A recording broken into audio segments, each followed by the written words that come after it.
Now that was fucking beautiful. Birds 25, Buccaneers 11, or should I call them the Succaneers? You know, they had a 2-0 start, but, you know, after that, loss to the Eagles, you don't look so good there, Tampa. You don't look so good there, Baker Mayfield. Yeah. Meanwhile, I got my defense. My defense is like this. You're not bending, but not breaking. You bent, but you didn't break. Okay, so you allowed 1 touchdown and 1 2-point conversion in the 4th fucking quarter. And you allowed 1 field goal. That's it! Folks, the Tampa Bay Buccaneers offensive line, they just couldn't get a good drive going. And do you know why? Because I said this, I'm going to say it again. We got the defense like a son of a bitch. Are you kidding me? That Philadelphia Eagles defense, I don't know why people are insisting, most notably those on the right side, the far right, are insisting that we build a border wall to keep out the illegal aliens. Folks, if you really want to keep people out of an area, I don't care if you're talking about the United States border or the Philadelphia Eagles side of the gridiron, you don't need a wall. You need the Philadelphia Eagles defensive line. These motherfuckers can defend against thermonuclear weapons if they wanted. Mr. President, if you're watching, hey, Mr. President, sir, you don't need all this fancy technology. You don't need all this Star Wars defense program and all these satellites, these nuke-killing satellites. No. You need the Philadelphia Eagles defensive line. This shirt right here should say it all. You see this logo on my shirt here? Look at the eagle. I am going to die rooting for this team. Do you understand me? This shit, this Eagle swag will forever. Games like this is the reason that shit like that this swag here, this shit, will forever stay in my wardrobe. And these videos will forever stay on YouTube. We had Jalen Hurts doing whatever it is he wanted to do. You want to run, you want to pass. You know what? I would have appreciated if we'd ran the ball a little more. I think this would have been a bit of a higher scoring game if we'd run the ball just a hair more. All right, I know we love the pass. Philadelphia Eagles love that pass game, but honestly, I think we could run the ball. If we could run the ball a little bit more, just a hair. I'm not even asking for a major change here. If we could run that ball just a little more, we'd score more points. Because when the Birds did run the ball, I said this once and I'll say it again. We got a badass on the Philadelphia Eagles offensive line, especially as it pertains to running. His name is DeAndre Swift. Folks,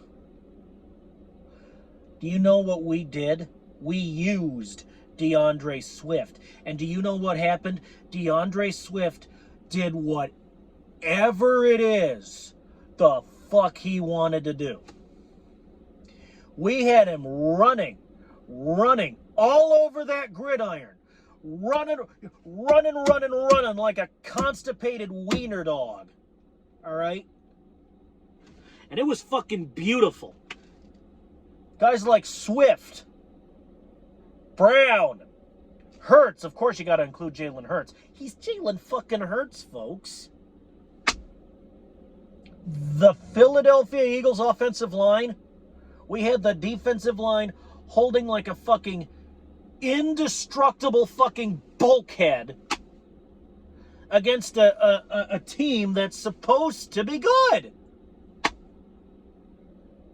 I mean, they got guys like Baker Mayfield on their team at QB. Look, we had the defensive line. That was Baker Mayfield you had to stop. That was the Buccaneers offensive line you had to stop. And the Buccaneers, if these past, I don't know, I'd say 2-3 years are going to go, or anything to go by, from what I've seen, they've been doing pretty good. They don't have Tom Brady anymore. They got Baker Mayfield now. Let me tell you something. The Philadelphia Eagles defensive line was holding like a fucking bulkhead. Was holding like they were a bulk, like there was this big explosion coming, and they were this bulkhead, and the explosion just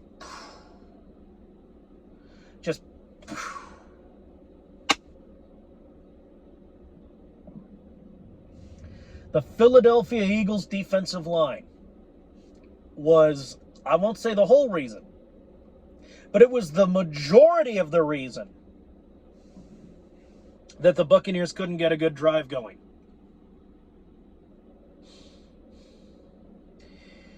We came, we saw, and we fucking conquered the shit out of them. We kicked that ass. And we showed no remorse. And we showed no mercy. And that's what I like to see.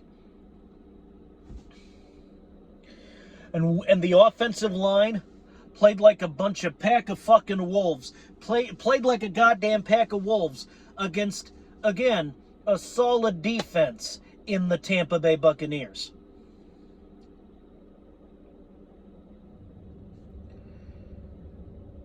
Now, there are some things that I didn't like Jalen Hurts throwing that one interception. He threw that deep pass and it was picked off. Look, no disrespect to Jalen Hurts, of course. But I got to be a little bit, I hate to do this in a victory lap video, but I got to be just a hair critical, Jalen. What were you thinking? I don't know. I don't know what Jalen Hurts was thinking. I'm thinking that he probably wanted to be the hero and throw the big pass and get the touchdown and put the nail in the coffin. I get it. We all want to put the nail in the coffin of the opposing team. But when you're up by a considerable amount, when you're up by like 3 possessions, it was, I think, 3 possessions, that ain't the spot. That's not the spot. And that's not the way to do it. Now, there's a time and a place to be the hero. If it had been down to the wire and it had been a less than 1 possession game and the Philadelphia Eagles needed a touchdown to win, that's when you need to be the hero, Jalen. You didn't, that stunt you tried to pull and you were intercepted, you didn't need to do that. Now, this guy was intercepted at the 1 for no gain on the part of the Buccaneers. And we managed to sack We actually managed to sack Baker Mayfield a couple of times. I was trying to think of the guy's name. It's Baker Mayfield. We managed to sack Baker Mayfield in his own end zone for a safety. So that's one. And Jalen Hurts did throw 2 picks this game. He threw that 1 pick we got a safety off of. We actually got a safety off of his pick. And he did throw that 1 pick. That other pick was fumbled by the Tampa Bay Buccaneers offensive line, and we picked it up, and we got that shit back. So I want to say it's kind of like the damage was never done, but Jalen Hurts did still throw 2 picks. But then again, so did Baker Mayfield. I don't like when my QB throws 2 interceptions in a game, regardless of whether or not we stem the bleeding or, we stem the bleeding. I don't like it. Now, it could have been a lot worse, but I still don't like the fact that it happened. When Jalen passes, maybe he needs to look a little bit more. I think he needs to, look a little bit more, be more careful when he, just be more careful when you pass, especially when you throw a deep ball. And remember that there's a time and a place to be the hero, and that's not it. That's all I got. That's the only real criticism I got this game. Now, when in the 4th quarter, the Tampa Bay Buccaneers did manage to get a touchdown and a 2-point conversion, I thought for a minute, that my defense was caving and the Buccaneers were going to come back. Hey, defense, I get it. We're tired. It's the 4th quarter. Everybody's tired. Everybody fucking wants to, get off the gridiron and go to sleep. But you can't do that. Now, granted, you shored up, and it was the only touchdown you allowed, and you bent, but you didn't break.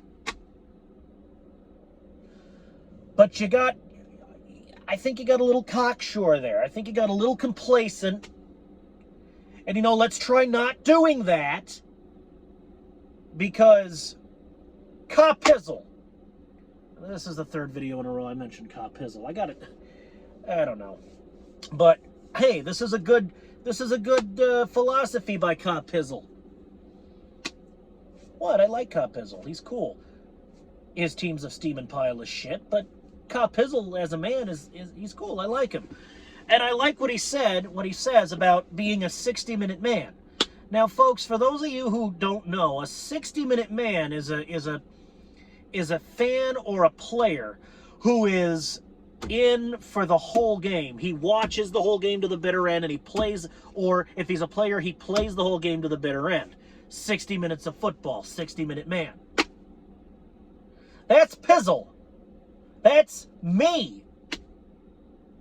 That's Jalen Hurts.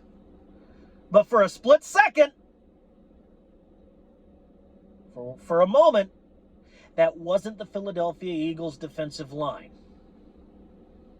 Just for a minute, just for one drive. And they realized, oh shit, we can't let these guys come back. We cannot blow this lead. This is a crucial situation. You just can't fuck up. And they got their shit together. And they didn't fuck up. And they fixed what they broke. Great. But let this be a lesson to you. Don't get too complacent. Don't get too cocksure. It might cost you the game someday. You don't want that.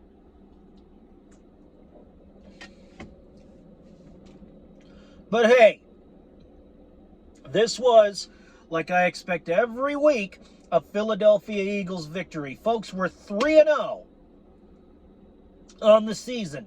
We are still unfucking defeated. And on top of that, at this point, 3 weeks into the season, we're first place in the NFC East. Oh, man. Folks,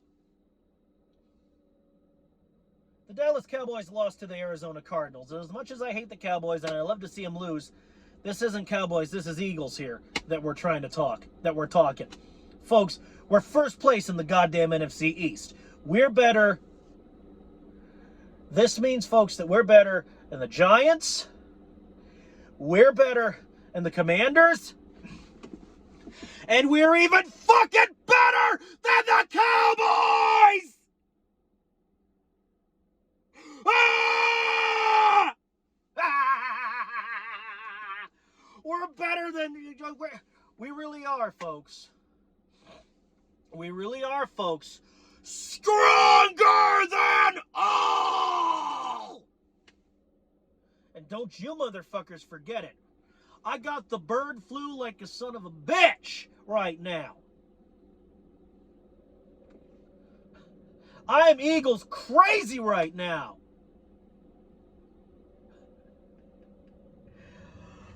Oh, sweet Jesus.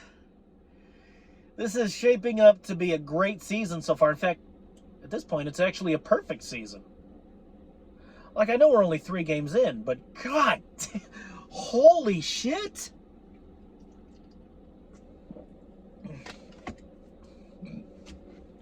It's like we're a pack of wolves,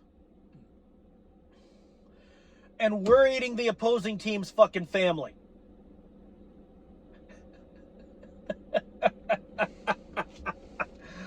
Oh, Jesus. I mean, we're the Philadelphia Eagles, and that's great. Good name for a team. But are you sure we shouldn't be the Philadelphia... Are you sure we shouldn't pull a Washington and change our names? Maybe we should be the Philadelphia Wolves from now on. Because we're a pack of wolves. And all you 31 other teams better watch out, because we're going to eat you, and we're going to eat your whole goddamn family. Outstanding, Eagles! Out-fucking-standing! You kicked ass!